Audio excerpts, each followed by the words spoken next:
இங்கே பாரு, இங்கே பார்த்தீங்கன்னா தெரியும் 2 பேர்த்தோட கலாட்டாவையும் பாருங்களேன்.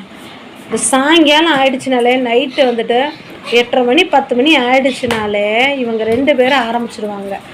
என்ன, இவங்க 2 நைட்டு பூரா தூங்குற வரைக்கும் இந்த மாதிரி தான் பரிஷான் பண்ணி 2 பேரும் தொல்லை பண்ணி. அங்கே பாருங்களேன், இந்த பக்கம் மாற்றி அந்த பக்கம், அந்த பக்கம் மாற்றி இந்த பக்கம். ஃப்ளஃபி, ஃப்ளஃபி இங்கே பாரு, இங்கே பாரு என்ன பண்ணுற, இங்கே பாரு என்ன பாரு ஃப்ளஃபி, இங்கே பாரு என்னத்துக்கு அவளை, அங்கே பாரு அம்மை பாரு எந்தக்கு அத்தனை பாடுபடுத்துறவள பாருங்க. இந்த பாரு முடியை போட்டு ஐயோ ரொம்ப எப்படிலாம் தொல்லை பண்ணிட்டு பார்த்தீங்களா. வெறும் கிச்சு கிச்சு தான் பண்ணிட்டு இருக்கோம், தொல்லை பண்ணிட்டு. இந்த பார்த்தீங்கன்னா தெரியும், இப்போ அவளை கீழே தள்ளி விட்டு மேலே தள்ளி விட்டு எல்லா படுத்தும். வீடியோ பிடிச்சதுன்னா லைக் பண்ணுங்கள். நெக்ஸ்ட் வீடியோவில் பார்க்கலாம். பாய்.